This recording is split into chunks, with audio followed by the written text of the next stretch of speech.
This is Hidden Killers with Tony Bruschi. Here now, Tony Bruschi. She swiped right. That's how it started. A normal match on Tinder somewhere in late 2022. He said his name was Bryan. He was a PhD student in criminology at Washington State University. He was a little awkward, but he wasn't rude. He asked questions, seemed interested in her studies. Nursing at the time, she assumed he was just nervous, maybe shy. That didn't bother her. In fact, she kind of liked that he wasn't one of those overconfident, cocky types. Then mid-conversation, out of nowhere, he asked her what she thought was the worst way to die. She paused, staring at her phone. The question felt a little strange, not in a playful, would you rather kind of way.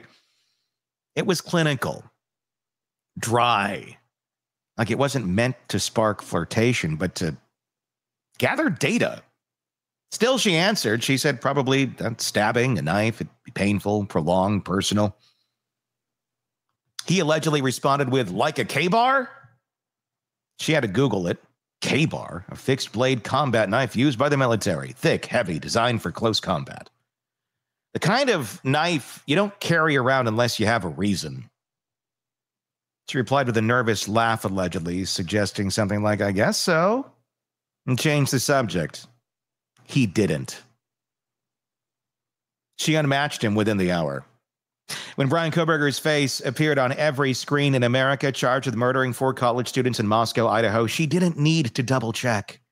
She recognized him immediately. The conversation came back in full. The K-bar wasn't a random reference. It was specific. It was deliberate. And now it was horrifying. And she wasn't alone. Another woman, a dancer, who worked in a club in Pennsylvania, came forward with her own story. This was years earlier, 2019. But the memory was still clear. He came in alone, didn't drink, didn't talk much. She danced for him, expecting the usual awkward eye contact or dumb small talk. Instead, he looked at her and said, I want to kill people, allegedly. First, she thought he was trying to be edgy, and she joked, who? Expecting a laugh, a clarification, something to break the tension. And he just shrugged, whoever I want.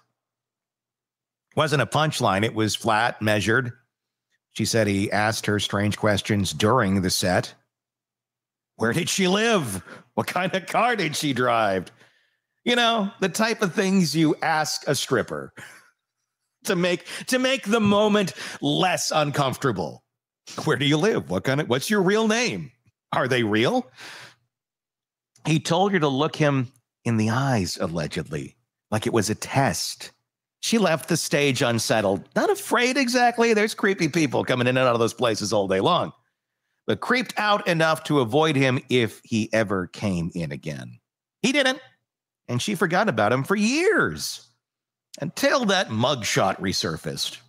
That's a face you don't forget when you're asking questions like that at the club. Same face, same eyes, and now the word she once laughed off had a very different meaning entirely. There was a nurse in training as well, a different city, different time, different pattern. She matched with Kohberger online and exchanged a few messages, like you do. Nothing deep, just surface level stuff. Then suddenly he dropped a comment she'd never forget. You have good birthing hips. Hey, do you like the new Mexican place in town? You have good birthing hips. Just in case we ever go on that first date. Should I knock you up? You got good birthing hips. I mean, no context, no lead-in, just that. She was stunned, not flattered, not amused, just disgusted. She blocked him immediately. And she chalked it up to bad dating app etiquette. A creep. Fishing for a reaction. But now it feels a lot less like bad flirting and more like an exposure to how he truly saw women. As something to study, evaluate, control. Not partners, not people, subjects. These weren't just awkward interactions. They were rehearsals, one might say. When all these stories started coming out after the arrest, after the police reports were unsealed, more women began looking back, replaying odd conversations, remembering those moments that felt a bit off, but not dangerous. One woman who worked at a local coffee shop remembered how Kohberger used to come in late in the day, always when the cafe was nearly empty. He never ordered anything complicated, just the same thing. And then he just stood there, stared a bit too long, and always seemed to appear when she was the only one working the counter. One day, he said her name. Now, that's not a crazy thing. You're at a coffee shop, maybe there's got a name tag on, and they're being friendly. They're addressing you by name rather than yes, ma'am, yes, sir, whatever. The problem is she didn't have a name tag, and she never told him her name.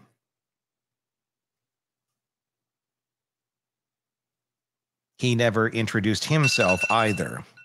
Wasn't it, hey, nice to meet you, I'm Bryan? No, it was just, I know too much about you, and I'm not going to tell you how.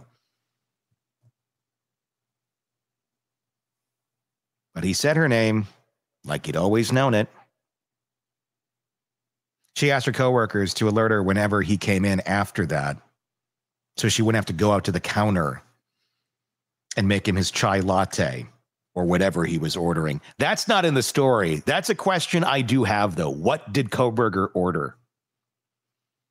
I've tried to find it. I can't. Wouldn't that be it? I'm going to guess it's something very not special.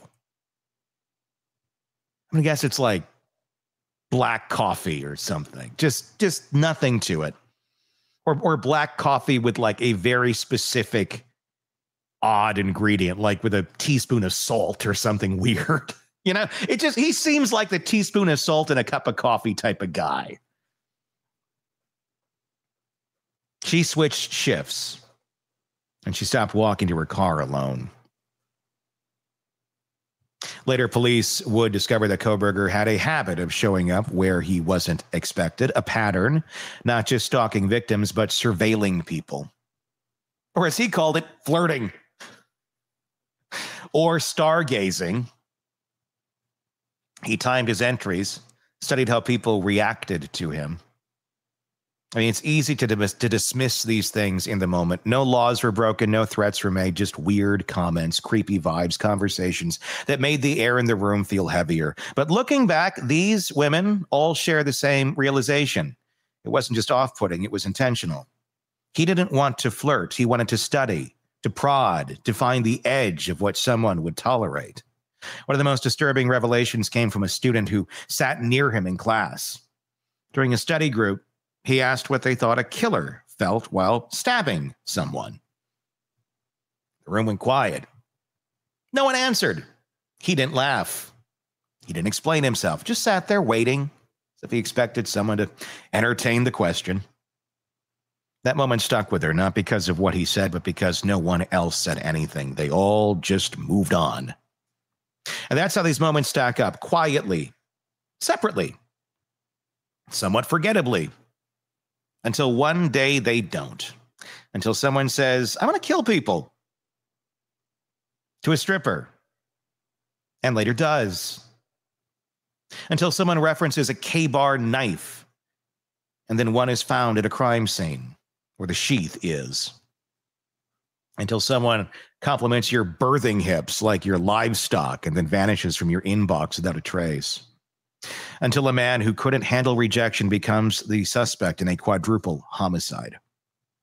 These women weren't victims in the legal sense, but they were targeted. They were part of his behavioral timeline. They were test subjects for whatever was building inside of him. And they knew even back then that something was wrong. They just didn't have a name for it yet. He wasn't awkward. He wasn't shy. He was practicing. And now the world knows what for. Tell me your thoughts in the comment section on YouTube. If that's where you're watching us, just search Hidden Killers with Tony Bruschi to find us there. Or press subscribe. and press subscribe wherever you are watching us, if it's on the podcast platforms or on YouTube. We greatly appreciate that. Again, curious to hear your thoughts on Kohberger and your experiences with folks out there in the world that are a bit creepy and a bit off. Share those in the comments as well. Until next time, I'm Tony Bruschi. We'll talk again real soon. Want more on this case and others? Then press subscribe now and don't miss a moment of true crime coverage from Tony Bruschi and the Hidden Killers podcast.